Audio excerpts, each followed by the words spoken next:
la, la. La, la, la, la. La, la, la, la. Yeah. La, la, la. My name is Poppy King and I'm originally from Australia but have now lived in New York for 10 years, and I have started my own company twice in lipstick.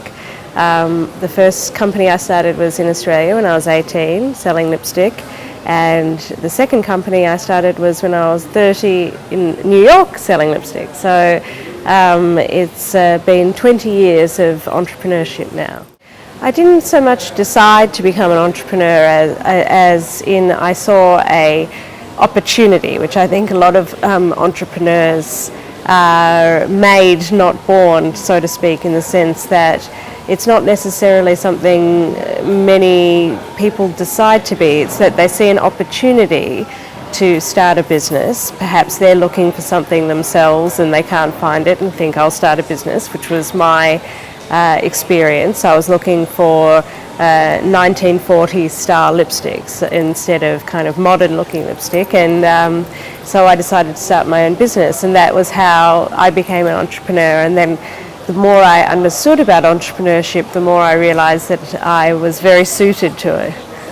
The biggest factor, I think, for an entrepreneur to become successful is to be able to go the distance. So to be able to have the long-term focus, because a lot of people can focus on something for a short time, but then when it gets hard or boring or it doesn't necessarily work the way they want, it's about being able to go the distance and to ride out the times when, it's like any relationship. Entrepreneurship is very closely related to human relationships, and like in any long-term relationship, there are times when you want out of it, but if you can get past that and keep going the distance, that's what makes an entrepreneur.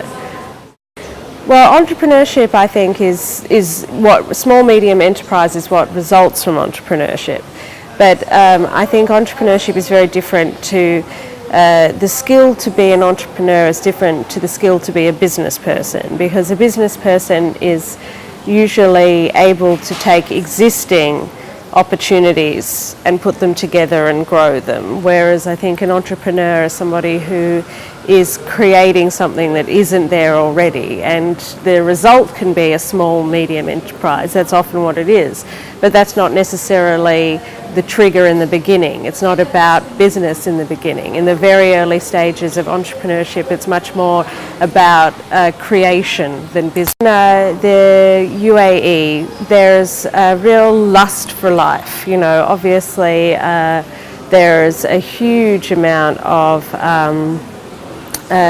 shopping and commerce that goes on here. But what's really lovely about it is there's also a huge enjoyment of life here, that there's that great combination of business, but then when business is over, it's all about family, it's all about friends, it's about food and about community. So I think that's very, very different. I think that there's a warmth here, literally and metaphorically, whereas, and perhaps that's the upside of being here. Perhaps the downside of business in the UAE is that it is very specific to the region. So perhaps it's harder to reach global markets from here, but equally this is growing and such a much more dynamic market than some of the global markets. Whereas in the US, it's obviously a very global market, but the focus is not community based, so you can feel much more isolated in business there than here. All right.